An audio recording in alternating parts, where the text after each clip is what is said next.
اور چونکہ پنجاب میں گورنر نے اسمبلی نہیں توڑی تھی تو وہ اسمبلی الیکشن کرانے کی تاریخ نہیں دے رہے، اور خیبر پختونخوا میں گورنر نے اسمبلی توڑی تھی لیکن وہاں بھی الیکشن کی تاریخ نہیں دی جا رہی، اور یہ دونوں جگہوں پر معاملات ابھی جو لوور کورٹس ہیں یا لاہور ہائی کورٹس ہیں جو اپنے صوبے کی سب سے بڑی عدالت ہوتی ہے وہاں پر زیر سماعت ہے۔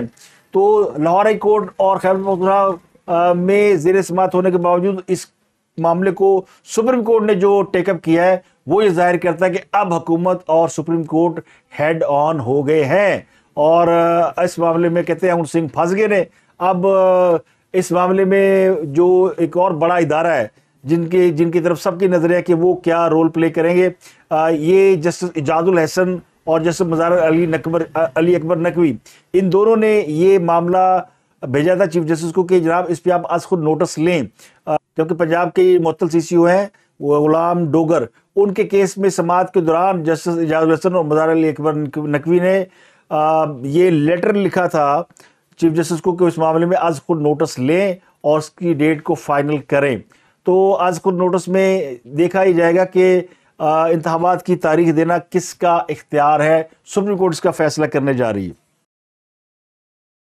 تحریک انصاف کے تقریباً 50 لاکھ کارکنوں نے گرفتاری دے دی ہے اور ملک بھر میں جیلیں کم پڑ گئی ہیں۔ پولیس پریشان ہے کہ ان کو کہاں رکھا جائے، حکومت پریشان ہے کہ کیا کیا جائے، اتنی بڑی تعداد میں لوگ آ گئے ہیں، اور خان صاحب نے تو کمال کر دیا ہے، لاکھوں لوگ گرفتاریاں دینے کے لیے پہنچ گئے، نہ لاہور کی جیلوں میں جگہ رہی نہ لاہور کے تھانوں میں جگہ رہی، تو اب انہیں رکھے تو رکھے کہاں۔ تو کہتے ہیں نانی نے بیاہ کیتا پیڑا کیتا کر کے چڑھیا ہور پیڑا کیتا۔ خان صاحب کی اچھی خاصیت بنی ہوئی ہے اور ان کا ایک بھرم ہے کہ وہ بڑے رہنما ہیں، اور وہ جب باہر نکلتے ہیں تو لاکھوں لوگ ان کے دیدار کے لیے باہر آ جاتے ہیں، عدالتیں ان کو شوق دیدار کے لیے عدالتوں میں بلاتی ہیں، تو چنگے پلیاں روٹیاں لگی ہیں، چنگے پلے مزے لگے ہوئے، مزے آ رہے ہیں۔ جو بھرم رکھا ہوا ہے اللہ نے وہ بھرم قائم رہنے دیں، لیکن شوق چڑھا ہوا ہے جناب جیل برو تحریک کا۔ تو حالت یہ ہے کہ پولیس نے آج آوازیں دے دے کر بلایا کہ آؤ جناب جن نے گرفتاری دینی ہے وہ گڈی چ بیٹھ جاؤ۔ السلام علیکم۔ یہ جو پی ٹی آئی کے کارکنان جیل جانا چاہتے ہیں، یہ پریزن وین اوپن کھڑی ہے، آپ ان میں بیٹھ سکتے ہیں، شکریہ۔ السلام علیکم۔ یہ جو پی ٹی آئی کے کارکنان جیل جانا چاہتے ہیں، یہ پریزن وین اوپن کھڑی ہے، آپ ان میں بیٹھ سکتے ہیں، شکریہ۔ تو کارکنان بیچارے تماشا دیکھتے رہے، کوئی لیڈر آگے بڑھے گا تو گرفتاری دیں گے۔ تو تحریک انصاف نے 200 کارکنان کی گرفتاری کی جو لسٹیں بنائی ہوئی تھی ان میں سے بھی لوگ ٹائم پر نہیں پہنچے، اور پھر کیا ہوا کہ تحریک انصاف کے 4-5 رہنما خود ہی جا کے پولیس وین میں بیٹھ گئے، تو پولیس نے دروازہ کر لیا بند، پھر آوازیں شروع ہو گئی لالے لالے لالے۔ شاہ محمود قریشی نے شور مچانا شروع کر دیا، اوئے ہمیں تو گرفتار کر لیا گیا، اور میری باقاعدہ گرفتاری ڈال دی گئی، جبکہ انہوں نے صبح ہی یہ اعلان کیا تھا کہ میں تحریک انصاف کا نمبر 2 آدمی ہوں، 2 نمبر نہیں، نمبر 2 انہوں نے خود کو کیوں کہا تھا؟ کل سے پرویز علی صاحب نے تحریک انصاف میں شمولیت اختیار کر لی ہے، وہ پارٹی کے صدر بن رہے ہیں، تو اب لوگ کہہ رہے ہیں کہ نمبر 2 تو ہو گئے چودھری پرویز علی صاحب، لیکن شاہ محمود قریشی نے کہا نہیں، خان صاحب نے مجھے نمبر 2 قرار دیا اور کہا کہ جناب آپ گرفتاری نہیں دیں گے، کیونکہ اگر آپ گرفتار ہو گئے تو پھر باہر کون رہ جائے گا۔ تو تحریک انصاف کے 4-5 رہنماؤں نے، اہم رہنماؤں نے آج گرفتاری دے دی ہے، جن میں اسد عمر ہیں، اعظم سواتی ہیں، شاہ محمود قریشی ہے، عمر چیمہ ہے۔ تو پیچھے کی رہ گیا، ان کل گرفتاری کینے دینی ہے؟ تو تحریک انصاف کے 5-6 لوگوں کو اور ساتھ کچھ اور بچے بچونگڑوں کو پولیس لے گئی کوٹ لکھپت جیل، اور کل ملا کر کوئی یہ 200-225 قیدی بنتے ہیں جن کی آج رات کوٹ لکھپت جیل میں باقاعدہ تواضع کی جائے گی، باقاعدہ ان کے خلاف مقدمہ درج کر لیا گیا نقص امن کا، اور ممکن ہے پولیس رات کو چھوڑ بھی دے، پولیس کا کچھ نہیں پتا ہوتا یہ ان کو مہمان رکھ کے کیا کرنا ہے، تو پولیس بڑے ہی پیار سے انہیں احترام سے گرفتار کر کے لے گئی ہے۔ تو تحریک انصاف کی جیل برو تحریک کا جو پہلا مرحلہ ہے وہ بالکل ایسے تھا جیسے کوئی مذاق ہو رہا ہے، یعنی خاص اب جتنی سنجیدگی اپنی تقریروں میں دکھاتے ہیں، عملی طور پر ان کے لوگ اتنا ہی ان کا مذاق اڑاتے ہیں۔ تو تحریک انصاف نے اگر جیل برو تحریک شروع کرنی تھی تو اس کے لیے کوئی سیریس ایفرٹ ہونی چاہیے تھی، نظر آنا چاہیے تھا کہ جناب ایک دھماکہ ہوتا کہ آج سے تحریک انصاف نے جو گرفتاریاں شروع کر دی ہیں۔ آپ ان کو چھوڑے جو ان کا حمایتی میڈیا ہے، وہ بھی آج یہ کہہ رہا تھا یہ لاہور چیئرنگ کراس پہ کہ جناب یہ تو فلاپ شو ہے، یعنی ڈیڈ فلاپ شو ہے، یہ ایسی فلم ہے جو چڑھنے سے پہلے ہی فلاپ ہو گئی۔ تو جیل برو تحریک جو ہے وہ تحریک سے زیادہ ایک سیلفی شو تھا، جو لوگ وہاں پہ لوگوں نے بڑے بڑے لیڈران کو دیکھا، سو کالڈ لیڈران کو، تو وہ ایک دوسرے کی تصویریں اتار رہے تھے. ان کے جو فین فالوور گئے ہوئے تھے، کوئی انٹرسٹڈ نہیں تھا. تو چلو 200 کی بجائے کوئی جو وہاں پہ 2-4 ہزار لوگ موجود تھے وہ سارے کے سارے گرفتاری دے دیتے، کم از کم آدھے ہی دے دیتے. تو یہ بھرم رہ جاتا کہ جی 200 نہیں، زیادہ لوگ گرفتار ہوئے ہیں. تو تحریک انصاف نے چھوٹا موٹا جو تماشا لگانے کی کوشش کی وہ بھی نہیں لگ سکا. اس سے زیادہ تو تماشا کل خان صاحب کی عدالت میں پیشی کے وقت لگ گیا تھا. تو اب شاہ محمود قریشی کو جب وہ وین میں لے جا رہے تھے تو کہتے ہم تو سوچ رہے تھے ہمیں CCP آفس لے کے جائیں گے، اور ان نے مجھے گرفتار کر لیا ہے. اب نہ جانے کہاں لے جا رہے ہیں. میرا خیال تھا CCPO آفس لے کر جائیں گے، لیکن وہ گزر چکا ہے اور کہیں اور لے کر جا رہے ہیں. جہاں بھی لے کر جائیں گے وہ پتہ چل جائے گا. اور میرا پیغام یہ ہے کہ کارکن ہر ان کا خیال یہ تھا کہ یہاں پہ وہ آگے ہوئے ہیں، کیا نام ہے ان کے، غلام محمد ڈوگر صاحب باوردی. آج وہ بیٹھے ہوں گے، وہ کہیں گے جناب شاہ محمود قریشی صاحب تشریف لائیں، آفس کی کرسیاں وہاں پہ ان پہ بٹھایا جائے گا، چائے پانی سے تواضع کی جائے گی، بسکٹ کھلائے جائیں گے، اور پھر کہا جائے گا جی اس نے مذاق کیتا سی، تسی ایویں گڈی چ بہ گئے جناب، آرام نہ کر جاؤ. لیکن ایسا نہیں ہوا. پولیس سیدھی لے گئی کوٹ لکھپت جیل، کیونکہ ڈوگر صاحب کو بھی چارج ملا نہیں ہے، اور ڈوگر صاحب کو عدالت نے بحال تو کر دیا، ان کا آرڈر جاری کیا نہیں ہے، اور آرڈر جاری ہوتا نظر بھی نہیں آ رہا. پہلے کہتے منگل کو جاری ہوگا، پھر کہا جی بدھ کو جاری ہوگا. تو جتنی افتاد عدلیہ پر پڑی ہوئی ہے تو یہ آرڈر جاری ہوتا نظر نہیں آتا. اس پر بات کریں گے. آج تو پرائم منسٹر نے جوڈیشری کو بھی سنا دی ہے، اور عمران خان اور شہباز شریف بھی آمنے سامنے ہو گئے ہیں. تو آج بہت کچھ ہو رہا ہے. اور آج قاضی فائزی صاحب نے ایک بہت بڑے کیس میں ایسے ریمارکس دیے ہیں کہ وہ یعنی جن کے بارے میں ریمارکس ہے اگر ان کو تھوڑی سی بھی شرم ہو تو ڈوب مرے. لیکن کوئی ڈوبے گا نہیں، کیونکہ پاکستان کے اندر جو شرم ہے، جو غیرت ہے، وہ حیا ہے، وہ جو ہے وہ گروی رکھ دی گئی ہے، وہ کہیں چلی گئی ہوئی ہے.